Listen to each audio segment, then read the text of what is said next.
Habis gelap, terbitlah terang. Sebuah gagasan yang lahir dari seorang wanita tanah Jawa. Jepara, 21 April 1879. Telah datang secercah harapan bagi para wanita di Indonesia. Dari seorang bernama Raden Ajeng Kartini. Ia dilahirkan dalam keluarga bangsawan Jawa di Hindia Belanda. Raden Ajeng Kartini merupakan seorang putri dari ayah yang bernama Raden Mas Adipati Aryo Sosroningrat dan ibu yang bernama Mas Ajeng Ngasirah. Setelah menuntut ilmu di sekolah dasar berbahasa Belanda, ia berkeinginan melanjutkan pendidikan. Tetapi perempuan Jawa pada saat itu dilarang mengenyam pendidikan tinggi.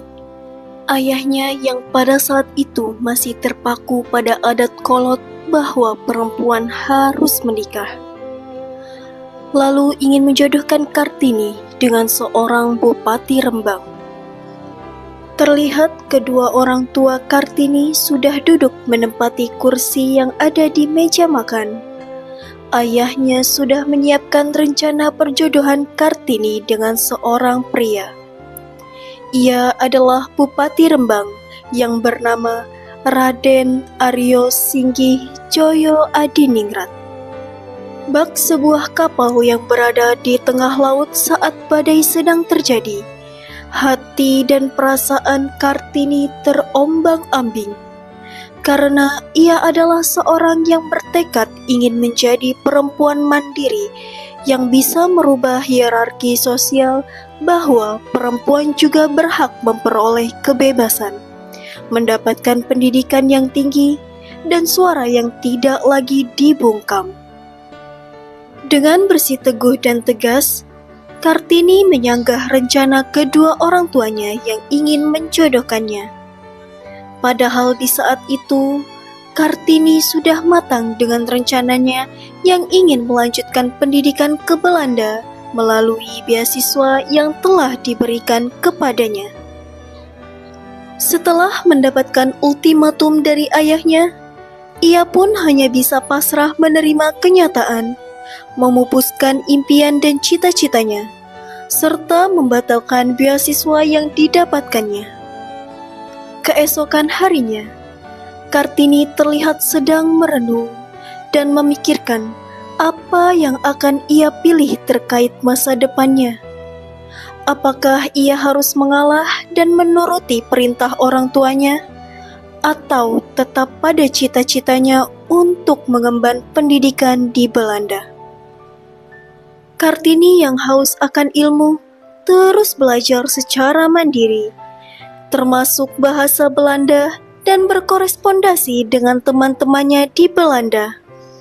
Ia menulis sebuah surat untuk salah satu temannya di Belanda, yaitu Rosa Abendanon yang banyak mendukungnya.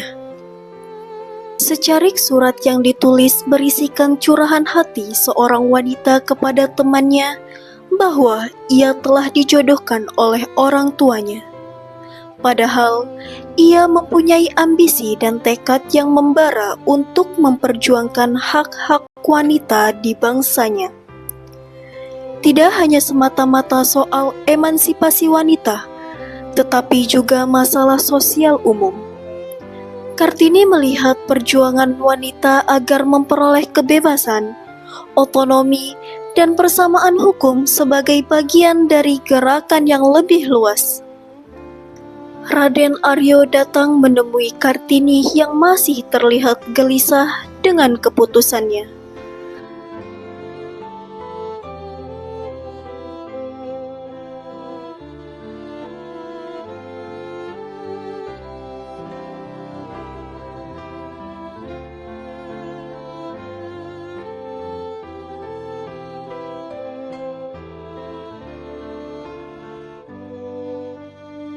Lalu Kartini pun berbicara dengan calon suaminya.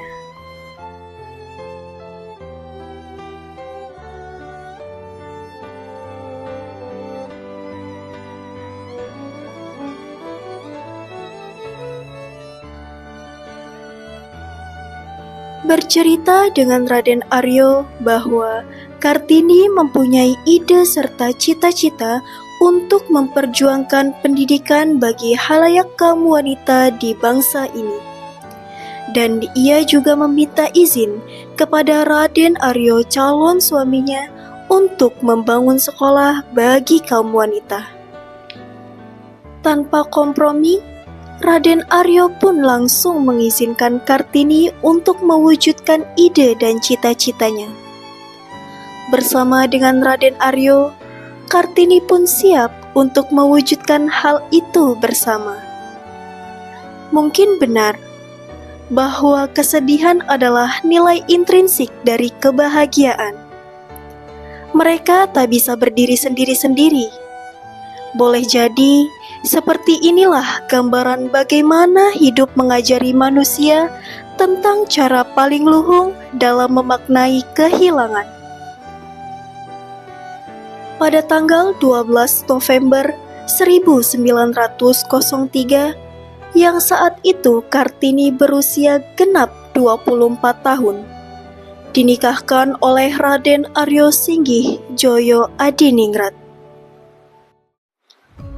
Dengan izin, bantuan, dan dukungan dari suaminya, Kartini pun dapat merintis sekolah wanita yang diinginkannya, mengajak teman-teman di lingkungannya untuk belajar. Ia mengajari para wanita tentang membaca, menulis, sampai ilmu pengetahuan lainnya. Akhirnya, ia dapat menggapai cita-citanya sebagai pelopor pejuang hak wanita. Sehingga sampai saat ini, Kartini dikenal sebagai pahlawan pejuang emansipasi wanita di Indonesia. Habis gelap, terbitlah terang. Jadilah pelita di tengah kegelapan. Pelita yang tak pernah padam oleh badai kehidupan. Bermimpilah setinggi langit.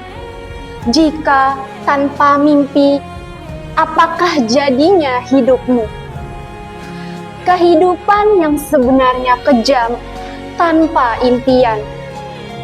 Jangan biarkan dirimu dijatuhkan oleh keadaan.